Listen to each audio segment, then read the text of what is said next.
بسم اللہ الرحمن الرحیم۔ میرے پیارو، یہ زندگی ایک مرتبہ ملی ہے۔ یہ امتحان کی زندگی ہے، ٹیسٹنگ پیریڈ ہے، یہ سیرگاہ نہیں ہے۔ اور اس دنیا میں دو ہی راستے ہیں، ایک اللہ کا راستہ ہے اور دوسرا شیطان کا راستہ ہے۔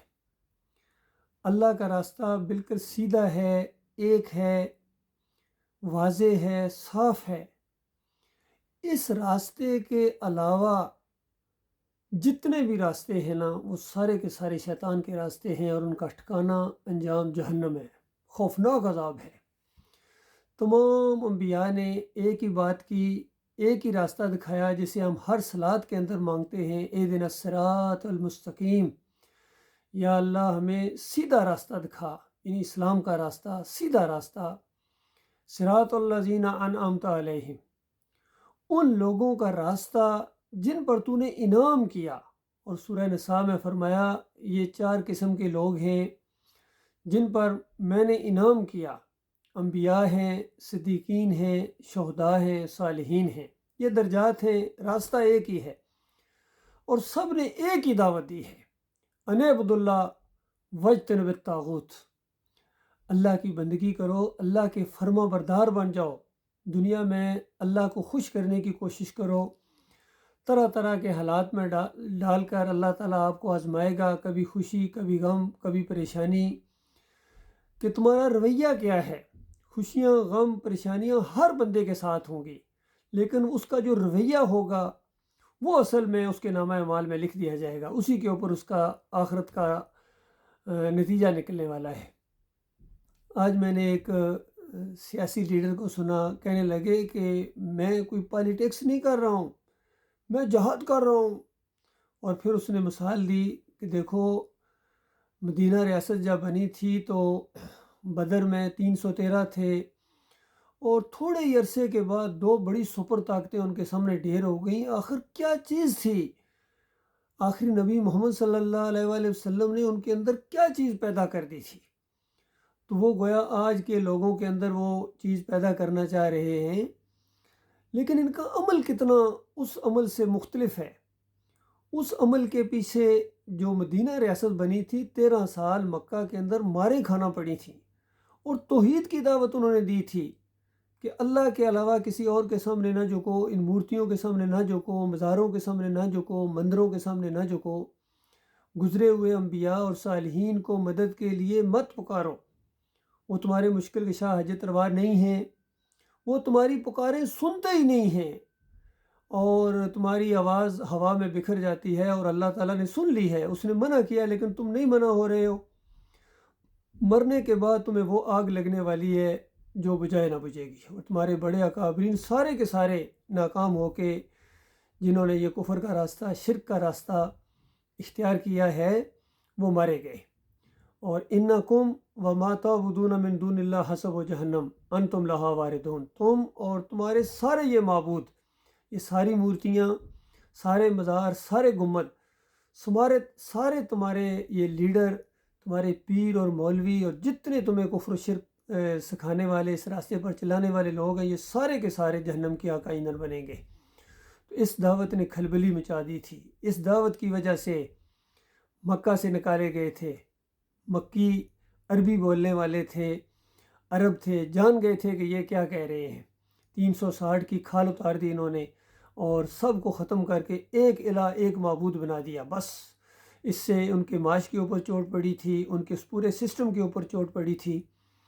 تو یہ طریقہ انبیاء کا طریقہ ہے ہر دور کے اندر۔ انہوں نے تعداد نہیں دیکھی ہے، نہ انہوں نے الیکشن لڑے ہیں۔ نوح علیہ السلام نے 950 سال یہ دعوت دی، ابراہیم علیہ السلام اکیلے کھڑے ہوئے ہیں، اور کفر و شرک کے خلاف انہوں نے آواز بلند کی، اور ان کے سارے داتاؤں، مشکل کشاؤں، حاجت رواؤں کا کچومر نکال لیا ہے۔ تو اس انداز سے ہر دور میں یہ دعوت اٹھی ہے، یہ ہے نیک لوگوں کا راستہ، یہ ہے انبیاء کا راستہ۔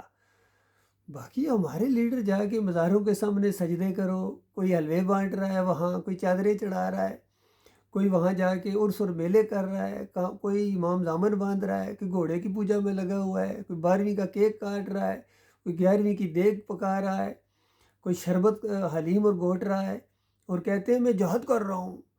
ہاں تم ملک کے لیے قوم کے لیے کر رہے ہو، لیکن اللہ کے راستے کے تم مجاہد نہیں ہو، اور اگر شہید ہو جاؤ اس راستے کے اندر تو جنت میں نہیں جاؤ گے، تم جمہوریت کے شہید ہوں گے، تم اپنی قوم کے شہید ہوں گے، اور اپنے مسلک کے، بریلویت کے، دیوبندیت کے، اہل حدیثیت کے تم ہو سکتے ہو شہید، لیکن اسلام وہ تو ایمان خالص سے آتا ہے بھائی۔ لیکن ہمارے ہاں دیکھیں جتنے یہ بڑے بڑے لیڈر ہیں، کوئی نظام مصطفیٰ کا نام لیا کسی نے اور پھر حلوے چڑھائے انہوں نے علی جوہری کی قبر کے اوپر، کسی نے کہا کہ ہم نبی کا دین تخت پر لائیں گے، اور پھر کہتے ہیں کہ داتا دربار جاؤ تو وہاں حلوے کی پلیٹ آ جاتی ہے، مٹھائی دل میں سوچو تو مٹھائی آ جاتی ہے، پھر یا رسول اللہ مدد کے نعرے اور لبیک یا رسول اللہ کی پکاریں۔ اور پھر جب عالم دین مفکر صاحب سے پوچھا گیا، علی انجینئر صاحب سے، تو انہوں نے کہا ہاں پکارنے میں کوئی حرج نہیں ہے، صرف مدد کے لیے نہیں پکار رہا، باقی پکاریں لگاؤ، لکھ کے لگاؤ، جھنڈے لگاؤ، پکاریں لگاؤ، اور شرک کرنے والوں کو اپنا امام بناؤ، ان کے پیچھے نمازیں پڑھو۔ کوئی وحدت الوجود کو بیان کر رہا ہے، کوئی جمہوریت کو ثابت کر رہا ہے، کوئی سجدہ تعظیمی ثابت کر رہا ہے، سارے لگے ہوئے ہیں اپنی اپنی جگہ۔ یاد رکھنا یہ بہت بڑا فریب ہے قوم کے ساتھ اور انسانیت کے ساتھ، یہ دشمنی ہے۔ اور صحیح معنوں میں اگر تم ایمان کی بات اٹھاؤ گے، حقیقی آزادی اس سے آتی ہے، حقیقی ایمان توحید جو انبیاء کا راستہ اور آخری نبی محمد صلی اللہ علیہ وآلہ وسلم کا راستہ ہے۔ یہ بات بڑے خلوص کے ساتھ میں آپ کو کہہ رہا ہوں، میں آپ کا بھائی ہوں، کوئی پیر اور مولوی نہیں ہوں، اور دیکھ رہا ہوں اپنی قوم کو کس طرح یہ سیاسی لوگ ہوں یا عسکری ہمارے قیادت ہو یا دوسرے بھی جتنے مذہبی لوگ ہیں، یہ بالکل مس لیڈ کر رہے ہیں تمہیں، یقین کرو تمہاری دنیا اور آخرت دونوں برباد کر رہے ہیں۔ اور پوری دنیا میں جو افراتفری ہے، جنگیں ہیں، نفرتیں ہیں، اور کھینچا تانی ہے، میزائلوں کا دوڑ ہے، ایٹم بم تیار کھڑے ہیں، یہ سب اللہ کا عذاب ہے۔ للہ معافی مانگو، پلٹو، ایک دن مرنا ہے تمہیں۔ دیکھو ایک دن بادشاہ تھے، دوسرے دن وہ گرفتار ہو کے عدالتوں میں چکر لگا رہے ہیں۔ یہ دنیا کی حقیقت ہے، تم سب کے ساتھ وہی کچھ ہونے والا ہے۔ اور یہ دنیا کی پولیس جب اس کا مقابلہ تم نہیں کر سکتے ہو، تو وہ جو اللہ کی پولیس فرشتے جب آئیں گے تمہیں گرفتار کرنے کے لیے اور یہاں سے مارتے ہوئے لے کر جائیں گے، پھر کیا کرو گے؟ تو یہ تو ہو رہا ہے، جو اس سے پہلے اس کفر و شرک کے راستے پر چلے ہیں وہ اپنے انجام کو پہنچ گئے ہیں، اور جو باقی چل رہے ہیں وہ ان کا بھی ٹھکانہ وہی ہے۔ للہ رک جاؤ، واپس لوٹو اپنے مالک اور خالق کی طرف۔ یہ ایک بہت ہی زبردست قسم کا پیغام ہے۔ مانو گے اپنا بھلا کرو گے، نہیں مانو گے تو یاد رکھنا اللہ بے نیاز ہے، اس کو تمہاری کوئی پرواہ نہیں ہے، کچرا سمجھ کے تمہیں ہمیشہ کی آگ میں پھینک دے گا۔ خون اور پیپ کی وادیوں کے اندر چیخو گے، چلاؤ گے، ایک دوسرے کے اوپر لعنتیں بھیجو گے، لیکن واپس نہیں آ سکو گے۔